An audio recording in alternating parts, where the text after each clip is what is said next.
ওরা চলে যাওয়ার পরে এরা ঝটকা মেরে দুজন দুজনকে ছড়িয়ে দেয়। তাংচি বলে, সুচেং তুমি এখানে কেন, আর ফাংজিন কোথায়? সুচেং বলে, আমি আসলে এখানে এসেছিলাম একটা কাজে মিস ফাংয়ের সঙ্গে দেখা করতেই, কিন্তু আমার লিফটে এক সিনিয়রের সঙ্গে দেখা হয়ে গিয়েছিল, তাই আমি অন্য রুমে ছিলাম। এখানে যখন ঝামেলা দেখলাম তাই আমি এখানে চলে এসেছি। যাই হোক, পরদিন সকালবেলা ও যখন অফিসে আসে তখন দেখা যায় ওদের ওই ছবিটা ভাইরাল হয়ে গিয়েছে, আর সেই এই কাজটা করেছে। এরপরে অফিসে সবাই বলে, আরে আমরা তো জানতামই না মিস তাংয়ের সঙ্গে ভিতরে ভিতরে প্রেম করে চলেছে সুচেং, এবং ওকে বুলি করতে লাগে। তখন তাংচি ওই পথ দিয়েই যাচ্ছিল। তাংচি বলে, হ্যাঁ আমি ওকে পছন্দ করি, তাই আমি ওর পিছু পিছু ঘুরছি। ও এখনো আমাকে হ্যাঁ বলেনি, তোমাদের কোনো অসুবিধা আছে? এটা বলে তাংচি ওখান থেকে চলে যায়। তাংচিও ল্যাবে যাওয়ার পরে সুচেংকে মিস কল দিয়ে ডেকে পাঠায়। এরপরে ওখানে চলে যায় সুচেং, আর বলে, কেন ডেকেছো?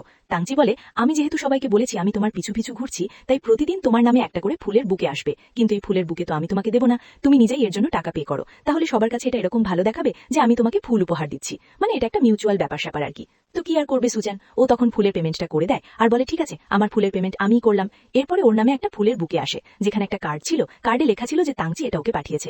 সবাই তো অবাক, কিন্তু কেউ তো আর জানে না ভিতরে ভিতরে এই ফুলের টাকা ওই দিয়েছিল।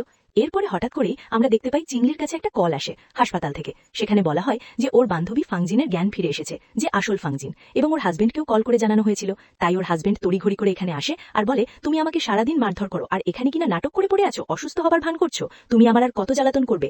এটা বলে ফাংজিনের সঙ্গে খারাপ ব্যবহার করতে লাগে। কিন্তু ওর হাজবেন্ড আর জানে না যে এটাই আসল ফাংজিন, মানে নকল ফাংজিন, সে যে অন্য একজন ওকে শায়েস্তা করছিল।